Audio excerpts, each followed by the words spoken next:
BA तृतीय वर्ष ऐच्छिक हिंदी के विद्यार्थियों का मैं हिंदी विभाग की ओर से हार्दिक स्वागत करता हूं। तो मित्रों, प्रश्न पत्र क्रमांक 10 हिंदी भाषा के अंतर्गत हम लोग आज हिंदी भाषा का उद्भव और विकास इस अध्याय का अध्ययन करते हैं। तो हिंदी भाषा का उद्भव कब और कैसे हुआ, इसकी जानकारी प्राप्त करना है तो संक्षेप में हमें भारतीय भाषाओं का भी अध्ययन करना आवश्यक होता है। वैसे देखा जाए तो संसार में अनेक भाषाएं हैं, तो उन भाषाओं को विभिन्न भाषा परिवार के अंतर्गत विभक्त किया गया। जैसे कि भारतवर्ष में देखा जाए तो दो भाषा परिवार महत्वपूर्ण लगते हैं। एक है द्रविड़ भाषा परिवार और दूसरा भारोपीय भाषा परिवार। और भारोपीय भाषा परिवार के अंतर्गत हमारी हिंदी का संबंध आता है, मराठी का आता है। बहुत सारे इधर के उत्तरी इलाके के लगभग सभी भाषाओं का संबंध भारोपीय भाषा परिवार से ही है।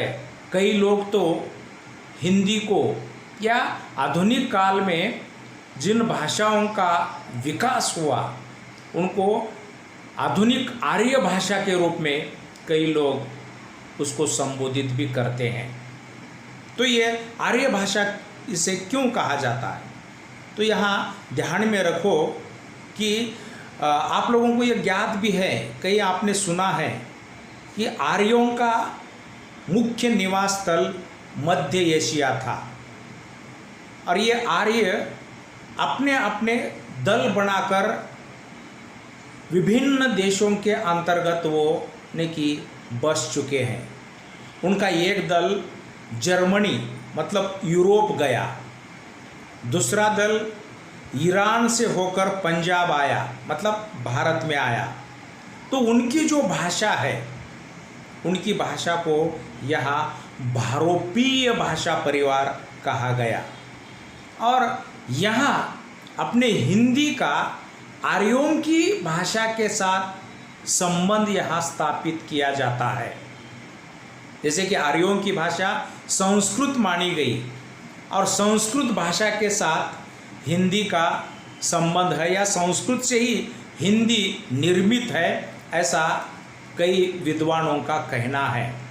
इसीलिए इसे आर्य भाषा के रूप में संबोधित किया जाता है। और यहाँ देखिए संस्कृत से हिंदी का विकास कैसे हुआ। संस्कृत से पाली, पाली से प्राकृत, प्राकृत से अपभ्रंश, अपभ्रंश से हिंदी, इस रूप में यहाँ हिंदी का विकास हुआ है। तो समय भी देख लीजिए, क्योंकि संस्कृत का जो समय है ईसा पूर्व 1500 से लेकर ईसा पूर्व 500 तक, ये जो समय है ये संस्कृत भाषा का समय कहा जाता है। और इसी युग में संस्कृत भाषा प्रचलित थी। और भी यहाँ कहा जाता है कि संस्कृत काल में वैदिक संस्कृत और लौकिक संस्कृत, ऐसे उस संस्कृत के दो भेद भी किए जाते हैं। वैदिक संस्कृत में यहाँ कई अपने 4 वेदों की और उपनिषदों की, साथ ही साथ ब्राह्मण ग्रंथों की रचना हो चुकी है। और लौकिक संस्कृत में यहाँ अपने रामायण, महाभारत तथा कालिदास के ग्रंथों की रचना हो चुकी है, ऐसा कहते हैं। इसमें विवाद बहुत कुछ है, सच्चाई कहाँ तक है ये तो कोई आज तक नहीं कह पाया। लेकिन इतना ध्यान में रखो कि वैदिक संस्कृत और लौकिक संस्कृत ऐसा ने कि संस्कृत काल में संस्कृत के दो भेद वहाँ पर दिखाई देते हैं। और जब ये संस्कृत भाषा है कि अंतिम चरम की ओर आ रही थी, तब इस भाषा के अंतर्गत ने कि 3 बोलियां ने कि जनमानस में प्रचलित रही। इसमें आप स्क्रीन पर देखो कि ये मध्य देशी, पूर्वी, पश्चिमोत्तरी ने कि 3 बोलियां संस्कृत काल में प्रचलित थी। और इन्हीं बोलियों का बाद में विकास हुआ और संस्कृत धीरे धीरे लुप्त होने लगी और दूसरी भाषा वहाँ पर आती है, वो है पाली। और पाली भाषा का समय ईसा पूर्व 500 से लेकर ईसवी सन प्रथम मतलब पहली ईस्वी तक का ये समय पाली भाषा का कहा गया। और आप लोगों को ज्ञात है कि पाली भाषा में बौद्ध साहित्य लिखा गया, मतलब त्रिपिटक जो बौद्धों का ने कि ग्रंथ माना जाता है, या उनकी जातक कथाएं, ये सब ने कि यहाँ पाली में है, या बुद्ध का उपदेश इस पाली भाषा के अंतर्गत आप लोगों को प्राप्त हो सकता है। कई लोग यहाँ पर कहते हैं कि पाली भाषा बोले तो अपने देश की प्रथम भाषा है, अपने मूल निवासियों की भाषा पाली है। ऐसा ही कई देखिए भाषा वैज्ञानिकों का कहना है।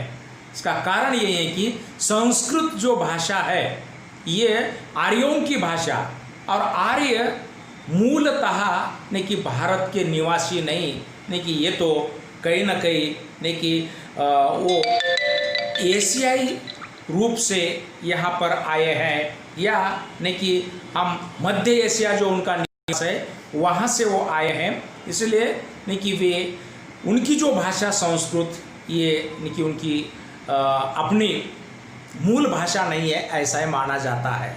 और मूल भाषा अपने भारतवर्ष की पाली है।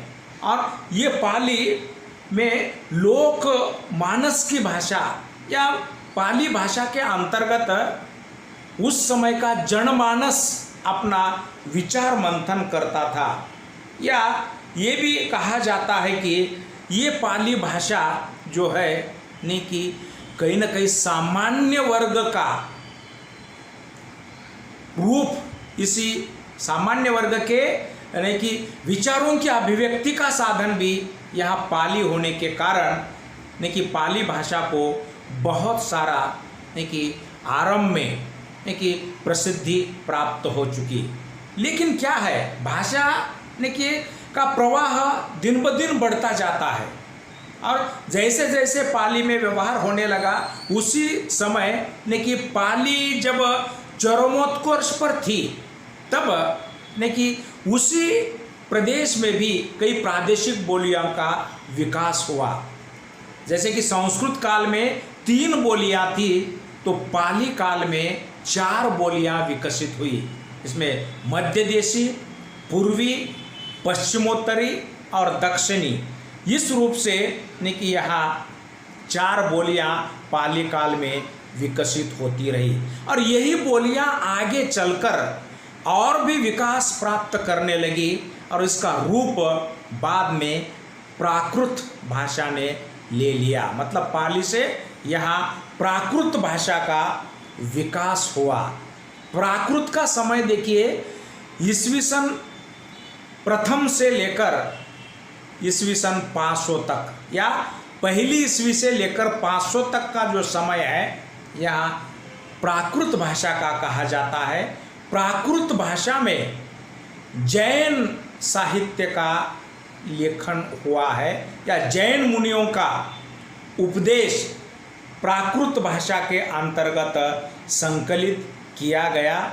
और ये जो भाषा है यानी कि प्राकृत भाषा, ये भी इसका जो विकास चरमोत्कर्ष पर था, और वो जैसे जैसे भाषा आगे बढ़ने लगी उसी समय ने कि प्राकृत भाषा के अंतिम समय में लगभग जनमानस में 6 बोलियां प्रचलित रही।